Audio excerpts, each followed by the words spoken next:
4, 2 lines from the top of the page. Yesterday we talked about a interdynamic between selling a slave to an idolater, and as we explained yesterday and day before yesterday, one, we should remember that this is 1800 years ago. 2, we have a lot of derivative in the current halachot from this one. So basically the way Tosfot and others explain to us, there is a chelek mamoni and chelek isu, which is a monetary part of the involvement with the slave, and there is a prohibition. For example, if it was a money that owned, and in exchange the idolater takes, instead of possessing the money that the fellow owed him, he is taking as a collection his slave. Tanu Rabbanan, gva'o bechovo. You have a idolater that possess a debt that the fellow owed him by against the will, for sure. The master, he just take his slave as a form of possession. It's a movable property in a sense, so he can take it. Or shelkacho sikrikon, which is either a murderer or fellow that is a unscrupulous individual that not behave properly, so he takes forcefully. Imagine you have a fellow that owes money. So when the lender gets angry, he goes to his estate and starts collecting things. So in that sense, he threatened the fellow in such a way, he take his slave. Lo yatsa lecherut. So don't think that that slave, by forcefully possessed by the other fellow, the idolater, that doesn't mean that that slave goes free. Why? Because the owner, the Khatam Sofer explains, the owner was not giving willingly his slave, it was forceful. So therefore it's not a matter of acquisition between parties. It wasn't a selling and buying of product. And therefore, as far as fine is concerned for the owner, it's not applied here because again, the idolater came in and forcefully pulled out the slave from its owner. So they said, U vechovo, lo, but if he owes his money, the slave not go free, veraminhi, harei she'ansu beit hamelech gorno. If the king's house, in the sense of the maintenance, they come and pick up estate from a fellow, im bechovo chayav le'aser, if it's a collection of debt, so the fellow needs to tighten from other crop, because since the king forgave the amount that he owes him in exchange of the crop, so it's considering as selling it to the king, even it wasn't designated to give it. So he said, im be'and parut, and parut Rashi explained is in a manner of losing money, or the Meiri said, ein pore'aya, which means they took it not in a normal way, but they possess it forcefully. It wasn't in exchange of debt, but tu mileaser. It's a free from tightness. So if that's the case, why in our case the slave is not come free? Shanatam dekam mishtar sheile. Because here you have a derivative of benefit, part of the corpse. Otherwise, he have the money left to pay for the debt. So therefore, he needs to put tight for part of what he took from him. Tashmad amar Rav, mocher avdo lefar hang oved kochavim. Farhang is a fellow that in those days is a troublemaker. He comes, he makes all kind of claims, he lies, and basically you want to get rid of him, you pay him. In those days that's the manner of people live, unfortunately. So you pay him, yatsa lecherut, so the slave free. Even it was against his will and he used his slave to free, so even the master not free himself from the debt, but he is free. So if that's the case, you see here a case that clearly, if it was a real debt that he needs to set free. So he said, "Hatam havel lefayes velo piyes." Over there, he can use other source of income to appease him, but instead he gave him with his free will his slave. So therefore, we take it as a normal will of sale, and therefore he deserved to receive this fine. But in a Braita, it's not appealing, so therefore you do not put the fine against the master. גופה אמר רב המוכר עבדו לפרהנג, עובד כוכבים יצא לחירות. מה ולמבדה ולפייס ולא פייס. He should use other source of income and didn't use it. So in short, what we see here, that if you have a slave that the master designated him for the idol worshipper to pay some debt that he owes him, the moment it was given to them, he is free even before the collection date. Versus if the idolater came in and forcefully pulled him out against the will of his master, because the master claimed owe him money, so therefore the slave is not free. So he said, "By Rabbi Yirmiyah, mecharo ל-30 יום." Mao, if he make a deal of sale to the idolater for 30 days period, the slave go back to his master or not? תשמע דאמר רב, המוכר עבדו לפרהנג עובד כוכבים יצא לחירות. So the farhang, this troublemaker, take the slave to work for a certain period of time, and then he comes back and he's free. So Rashi explains, so the same applies here. If the slave will sell to sell for a short period of time, then he goes free. So he says, "Hatam farhang oved kochim she'ena chozeret," that he never returned. Which means he is such a unscrupulous liar that he puts all kind of claim against our fellow, and therefore he gives his servant permanently in order to get rid of all those false claims that he have against him. Mecharo chutz melachto, meaning in those days it was a different evaluation. One, to do work, another one to produce children, to have future generation, but also being a slave for the master. So if this deal of sale, meaning for his body, but meaning only to bring wife and children, but not to do work for him, Mao. So if he cannot put him to work, חוץ מן המצוות, Mao, חוץ משבתות וימים טובים, Mao, if excluded to these specific days, לגר ותושב, לישראל מומר Mao, לחותי Mao, פשוט מה. So here's the bride. אחד הגר תושב, הרי הוא כעובד כוכבים. The same was Canaanite slave that is set free. כותיב ישראל מומר, אמר אלה כעובד כוכבים, אמר לה כישראל. So it's a disputation if you treat it as someone who is free or someone like other Israel and is not free. באו מנמי רבי עמי, עבד שהפיל עצמו לגייסות. You have a situation that someone is a slave and all kind of reason. For example, you have issues with his master, so you rather go die. So you go to the enemies pass by, and he pulled himself there. So he knew that they're going to kill him, but he doesn't care. He goes just direct to the hand of them. But he's now over there by the enemies, and the master cannot pull him out. לא בדיני ישראל, ולא בני עובדי כוכבים. Not in our bet din, that they cannot enforce the rules upon these armed forces, and not in the law of idolaters, which means that they are dealing with their laws in that location. So it is okay to receive money for that slave in exchange for them refusing to release him. So meaning they refuse to release him, but they are willing to pay money or some money.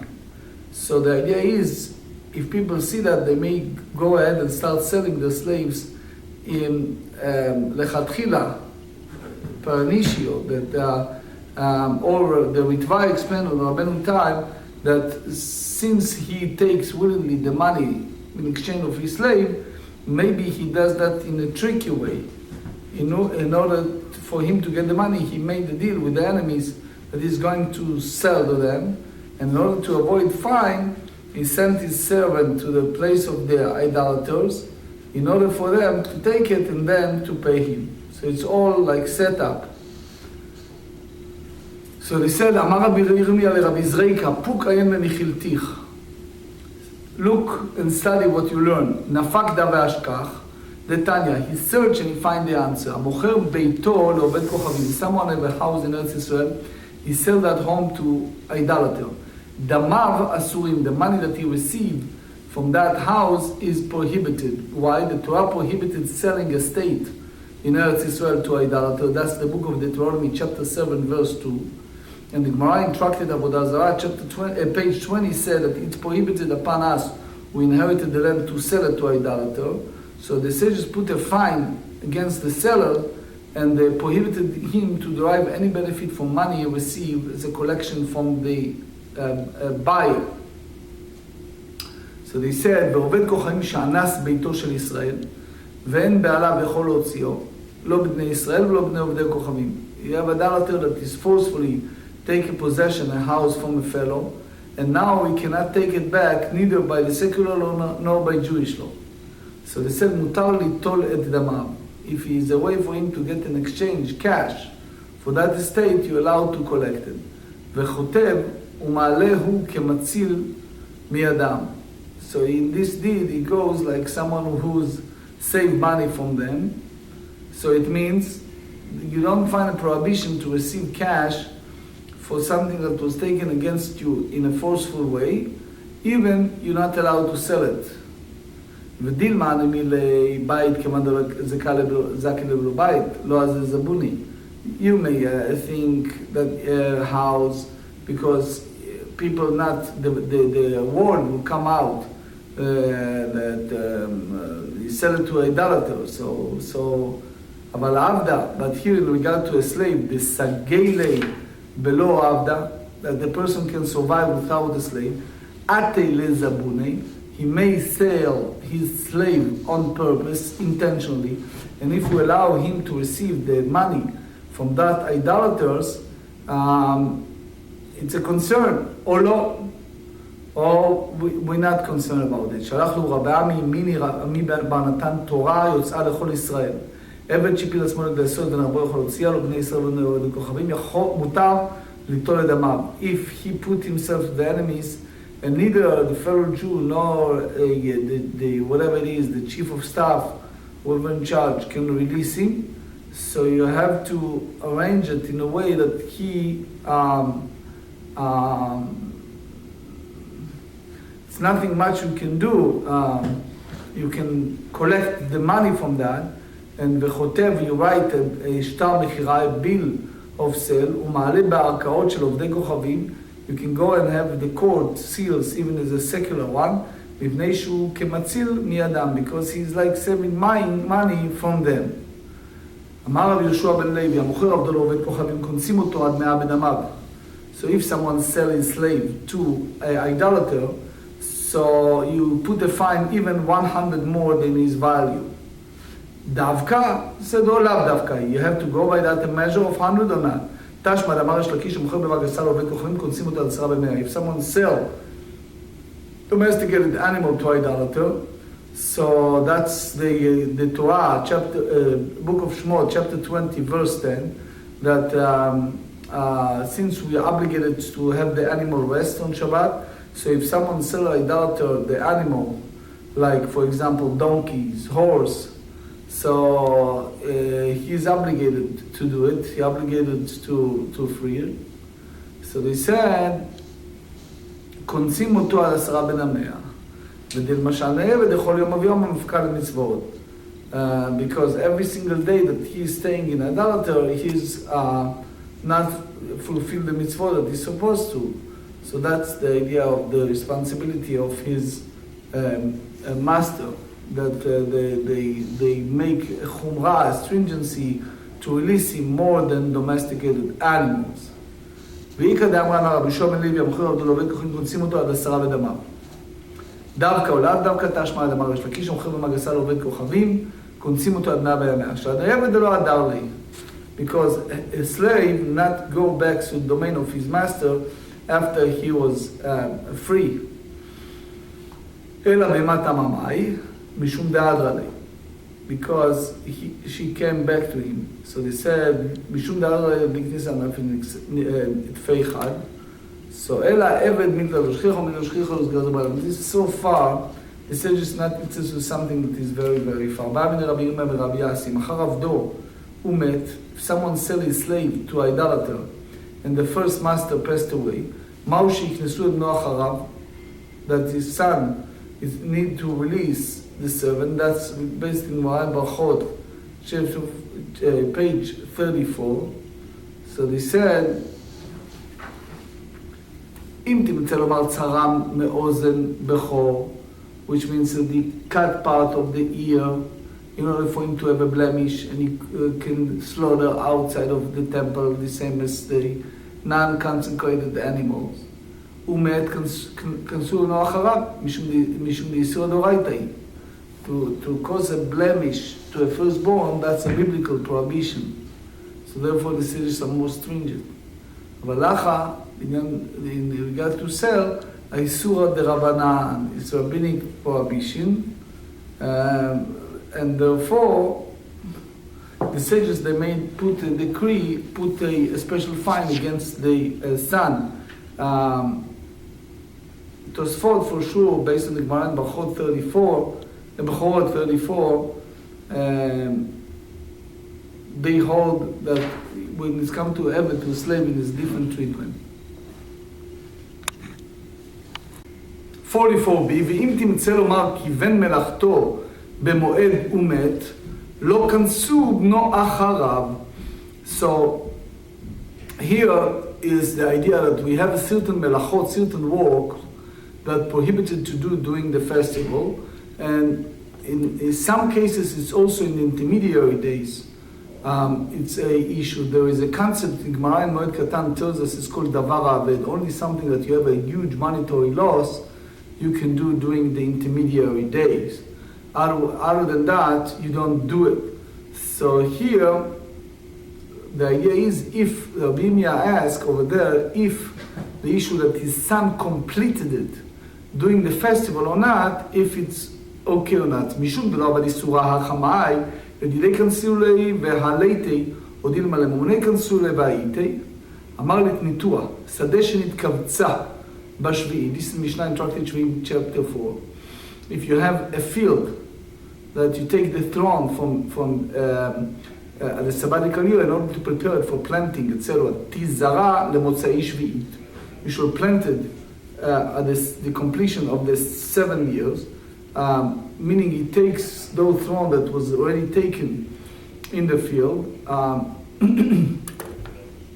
So ניטייבה או נידיירה לא תיזרה למוצאי שביעית, ואמר רבי יוסי ברבי חנינא, נקטין הנטיבה ומת בנו זורה. אמר לדידי, if the person seen himself, כנסו רבנן. livre lo כנסו רבנן, that's not to impose upon the son to do it, even he inherited the estate of his father. אמר רבי נקטין תימת הערות של חברו, ומת לא כנסו רבנן בנו אחריו. מה איתמה? הזק שלא ניכר, because this ritual impurity is not feasible, is not seen in those produce. לא שמי הזק, we don't consider it as a damage, biblically speaking. וכנסה דרבנן, it's only imposition by the sages that they put impose.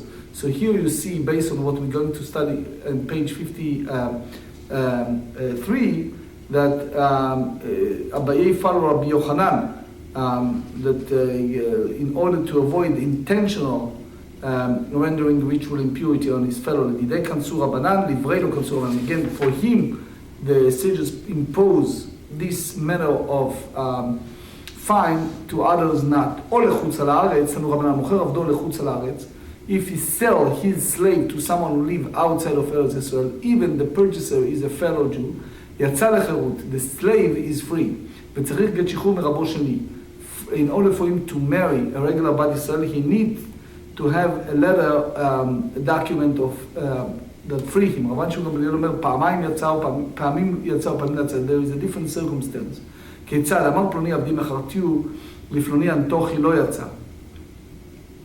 which means that fellow live in Antochia.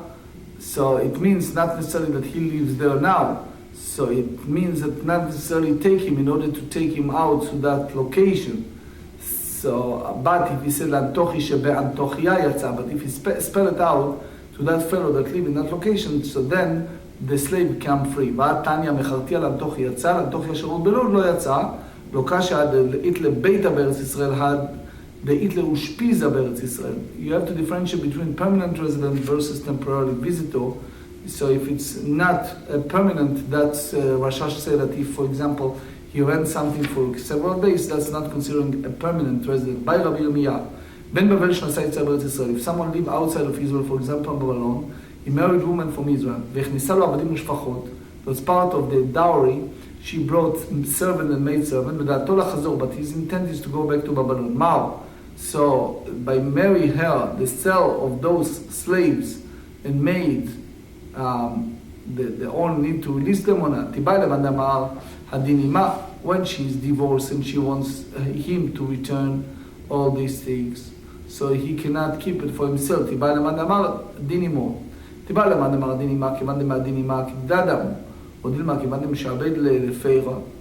Since the producer and allowed to hold it, so leave it, if it's his estate or her estate, leave it unsolved problem. Here we talk about selling a slave to someone who live outside of Eretz Israel. So he said, so he take his servant, follow him to Syria, so his master sold it to inhabitants that live in Syria. So even the slave did not went there for his intent, but he didn't lose his right to be free when his master selling to someone who live outside of Eretz Israel. Rabbi said that if he is in his will left Eretz Israel, he lost his right to be free. Here, it was intended his master to return to Eretz Israel, but over there, it's not his intent to return, so therefore he loses his right to be free because he has a full will to go there with the mindset not to return to Eretz Israel. ואתן יוצא אליך רבו לסוריה, יוצא לו סגי ולא נפיק. ואתנן, משנה said in כתובות, page 110, ואין הכל מוציאים. So they said, אלא יצא ודחה רבו לסוריה. ומחרו רבו שם, אם דעת רבו לחזור, כופין אותו, אם דעת רבו לחזור, אין כופין אותו. So the Khatam Sofer explained, we said in Shema, למען ירבו ימיכם, so your days will be long, על האדמה, on the land, אשר נשבע השם לעבדיכם. The Almighty swore to your ancestors. The question is, in the previous a few lines we said, clearly, וסרתם ועבדתם אלוהיקים אחרים, that you worship other idols, and therefore, you ועבדתם מרם על הארץ, you disappear from the good land. So if you disappear from the good land, so what does that mean? That you days will be long in the land that you live. So he said, the Baal Shem Tov, the great founder of the Hasidic movement, he said that even the galut, even the exile, you go by the machshava, you go by the mindset. If a person's heart and minds, for example, like Rabbi Yehuda Levi said, my heart is in the east and I'm physically in the west. So if a person's mindset is in Eretz Israel, so therefore he is there in the sense of the spirit. So back here we said that if someone sells his servant from outside of Israel to an idolater, so he makes him free. So we, in a sense, over the centuries, we are sold to all those enemies and they subjugated us. So the Bnei Yisachar explained that that's Zeruz HaGeula, that's part of our hope. That למען ירבו ימיכם על הארץ, על האדמה שנשבע השם אבותיכם, that part of the description of their salvation, of redemption, the end of the days, that Hashem vivdenu, that Hashem will release us from all those enemies and help us to receive those days that was promised to us, the days of peace and serenity. And as we said, that will bring soon.